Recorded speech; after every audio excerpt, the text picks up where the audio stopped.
असांजे पुरमन एहतजाज किया आहे। सब सियासी समाज नौजवान दोस्त शागिर्द गॾिजी करे सिंध मां जेके बि गुमशुदगियूं कयूं अथनि इन्हनि जे ख़िलाफ़ असां धरणो आयो आहे, रैली कढी त असांजे सिंध जे नौजवाननि जोधनि शागिर्दनि खे छो ज़ोरी खंभे उनखे गुम कयो वञे। आख़िर उन्हनि जो कसूर कहिड़ो आहे? उन्हनि जो कसूर इहो आहे त हू सिंध जे हक़नि जी ॻाल्हि था कनि। उन्हनि जो कसूर इहो आहे त हू सिंध जे हक़नि बाबति रोडनि ते था अचनि, पुरमन एहतजाज था कनि। असां इहा अपील था कयूं त ख़ुदा महिरबानी करे सिंध जे जोधनि खे आज़ादु कयो। जेके खंभे गुम कया अथव उनखे जेलनि में रखो तव्हां। उन्हनि जो ॾोह आहे त उनखे कोर्टुनि में पेश कयो।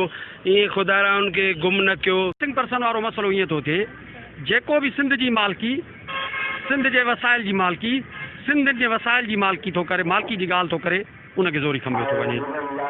पर इहा खंभलनि खे खंभींदड़नि खे इहा ख़बर कान्हे त सिंध जो सर्क शुरू आहे।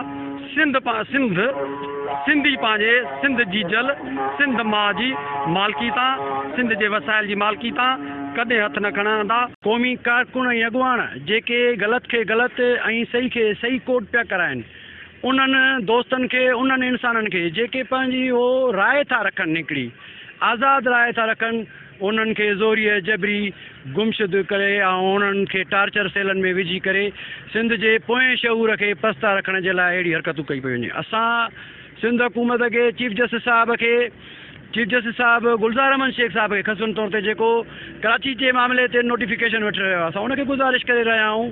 हीअ सभु निटण उस में बच्चा, ॿार, शागिर्द ऐं सभु सिविल समाजी अॻुवान, क़ौमी कारकुन हिन तख़्तीअ में बीह करे इहो असां उन्हनि ताईं अपील था कयूं त जेके क़ौमी कारकुन आहिनि ऐं उन्हनि सां गॾोगॾु जेको सिंध जो शऊर खंभियल ऐं गुम थियल आहे, महिरबानी करे उन्हनि खे आज़ादु कयो झटि खां झटि। जेके बि सिंध जा नौजवान, ख़ुसूसन स्टूडेंट या कुझु जेके हारी आहिनि या जेके बि सिंध लाइ आवाज़ु उथारनि था, जेके बि सिंध लाइ आवाज़ु उथारनि था, जिते बि उथारनि था, उन्हनि खे गिरफ़्तार थो कयो वञे। डेली हिकिड़ो नई पहलू जीअं सोशल मीडिया ते वेहिजे थो त नई शइ ॾिसिजे जंहिंजो को जवाज़ ई न आहे असां वटि। असां उन्हनि जी सख़्तु लफ़्ज़नि में मज़मत कयूं था ऐं असांजूं इहे रैलियूं, असांजूं कोशिशूं, कावशूं हमेशह जारी आहिनि उन्हनि भाइरनि लाइ जिन खे रातो ॾींहुं अगवा कयो थो वञे, गुम कयो थो वञे। उन्हनि जूं भाइरनि जूं, उन्हनि जे माइरुनि जूं झोलियूं ख़ाली कयूं थियूं वञनि। तव्हां हितां जे जेके शहरनि जेको एहतजाज कयो आहे उन्हनि जूं तव्हां ॻाल्हियूं ॿुधियूं त मुख़्तलिफ़